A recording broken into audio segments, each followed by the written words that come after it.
Kalupitan at your service conforme vlog. So guys, tumawag yung kaibigan ko yan. Ito ang katuloy nito. Part 2 na tumawag yung kaibigan ko. So hindi lang kasi marinig yung conversation namin dalawa. So bahala na kayo kung maintindihan niyo kasi naka-silent mode mga kalupitan. Tara!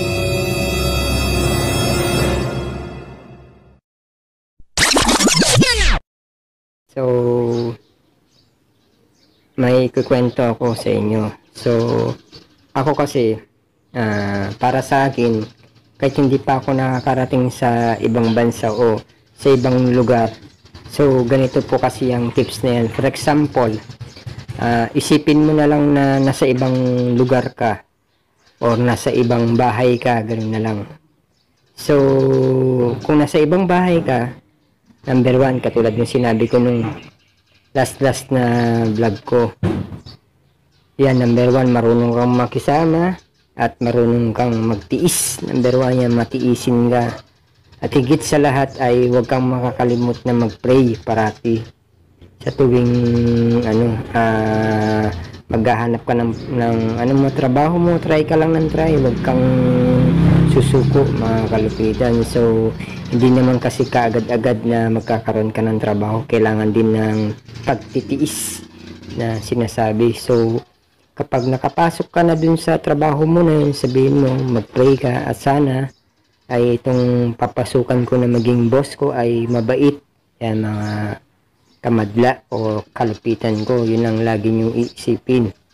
Kapag nasa ibang lugar kayo, kung nandun na kayo sa ibang nasa boss na kayo, syempre, katulad yung sinabi ko noon, ay mag-observe po muna kayo. Obserbahan ninyo kung maganda ba ang pakikitungo sa inyo ng boss mo o pakikitungo, di ba?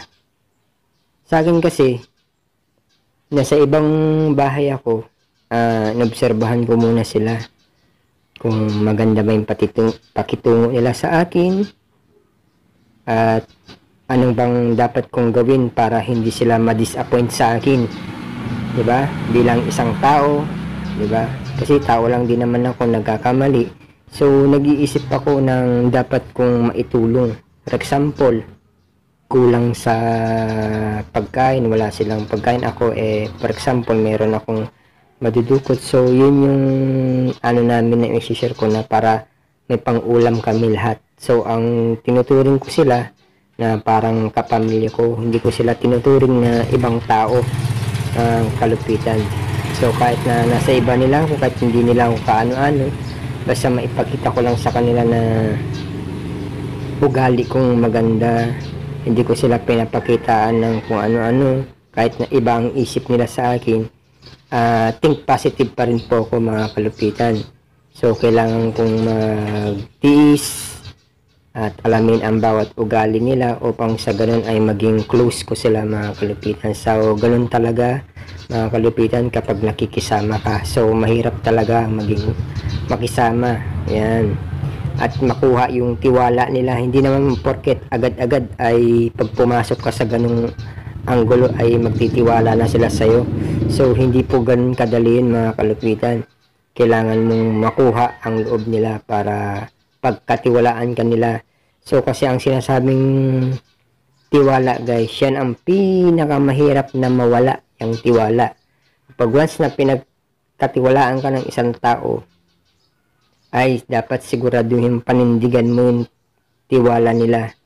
So kapag yan ay nawala, baliwala na rin yung pakikita mo sa kanya na mabait ka, na kung ano-ano, kung may ginawa kang kalokohan, for example, nagnakaw ka, na hindi ka nagpaalam, yan ang ikakasira mo. Kahit na kagandahan ang pinakita mo sa kanila, kung gumawa ka naman din ng mali, ay lahat ng ano mo ay baliwala rin, mga kalupitan. Kaya yan ang pinakamahalaga sa lahat, yung tiwala, na wag po natin sisirain na binigay po sa atin na mga taong nagtitiwala po sa atin, lalo na yung mga boss po natin, mga kalupitan. Yan. Kaya ano lang po tayo, tiis. Kung wala kang tiis, di ka marunong magtiis, walang mangyayari sa'yo. Magiging sinasabi na batugan ka, tamad, sa madaling salita, mga kalupitan. So kailangan lang talaga na magtiis, pray lang ng pray. Yan, katulad ko mga kalupitan, nandito ako, mag-isa ako, mga kalupitan. So minsan wala rin akong makain, nakikita naman ninyo yan. So nagcha-challenge pa ako, bagoong challenge, tao dito, yung mga chichirya, yan mga kalupitan, nakikita naman nyo, kinakain ko yan, mga kalupitan, kasi yun yung pagkatao ko. So alam ko yung pagkatao ko, saan ako nagsimula Kahit naman sabihin mo na umangat man ako o bilang isang vlogger, ay hindi pa rin ako, diba, hindi ako makakalimot sa kung saan ako nanggaling, mga kalupitan. Yan mga kalupitan, kahit na namuni na ako, so hindi pa rin ako nagyayabang. So wala akong iyayabang, mga kalupitan. Kahit na umano ako, umangat man ako at umasenso sa buhay, ay pasalamat ako sa Panginoon, dahil lahat ng yun ay nagmula sa Kanya, mga kalupitan. Kung sakaling time na umangat tayo o masenso tayo sa buhay, ay wag tayong makakalimot, dahil lahat ng yan ay pwedeng mawala sa isang iglap lang, mga kalupitan. Yan po ang lagi nyong iisipin, na stay humble lang po kayo at laging magpakumbaba. Yan, number 1, magpakumbaba sa tao, at kung may nangangailangan ng tulong ay dapat nating tulungan, lalo na yung mga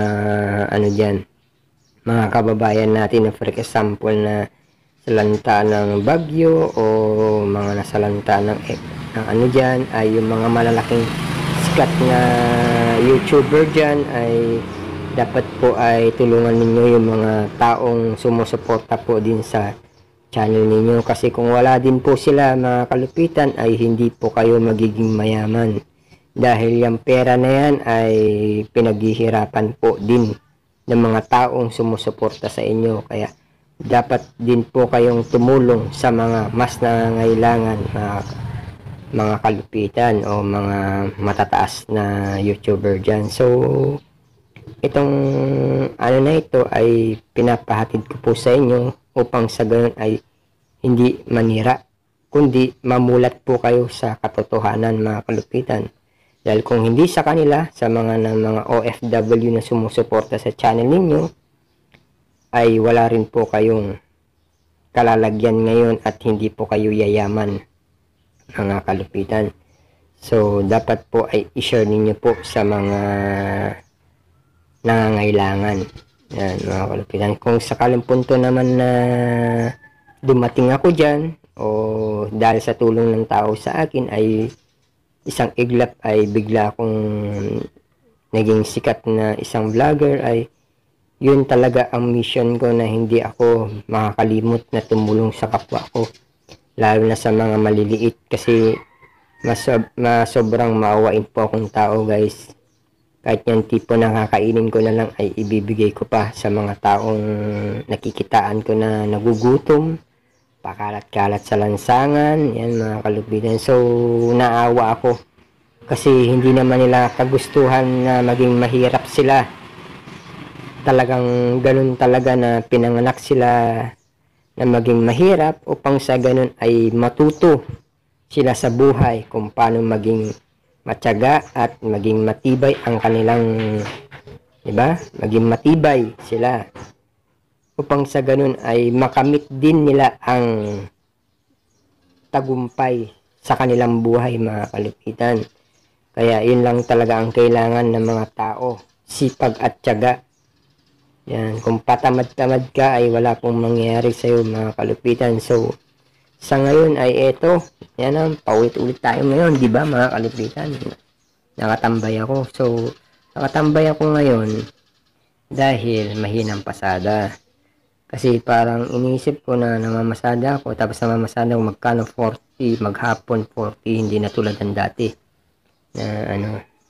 So, kahit anong diskarte mo ngayon sa panahon ngayon, kahit anong diskarte mo ay parang wala, mga kalupitan, parang walang nangyayari. Diba? Bakit sabi ko na parang walang nangyayari? So, umiikot lang kasi ang pera eh.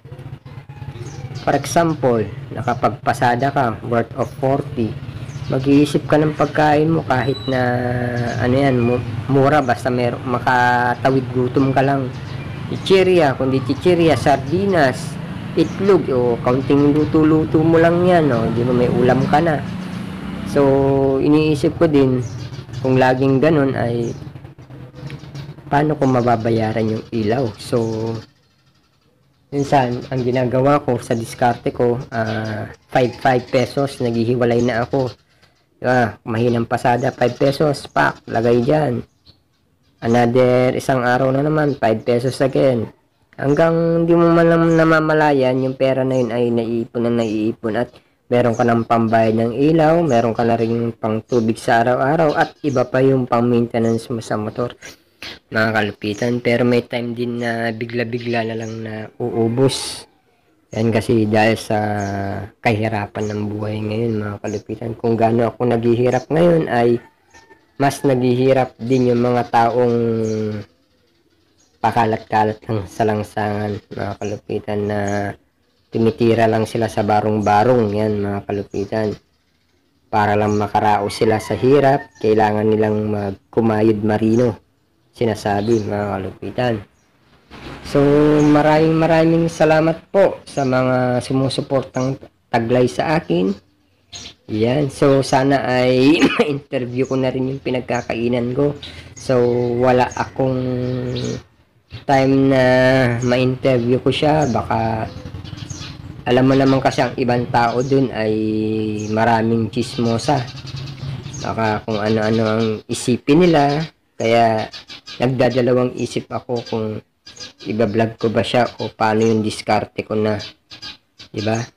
So meron kasi yung ibang tao na pagtatawanan ka kung ano-anong sinasabi, pero okay lang yan, mga kalupitan.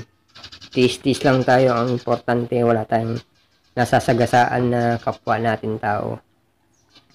Kaya stay humble lang tayo, mga parati, mga kalupitan. So maraming salamat po sa pagtitiwala ninyo at pagtatangkilik ninyo sa channel ko, Kung For Me Vlog. So kung nagustuhan niyo po itong content na pagkukwento ko po sa inyo at pag-share ko po sa inyo, ay wag po kayong makalimot na mag-like, yan, share, and mag-comment na rin po kayo sa baba at paki-kalimbang all na rin po, mga kalupitan. Maraming salamat po sa inyo. So, paalam na guys, sa ulit na video. Kita-kits tayo ulit. Bye!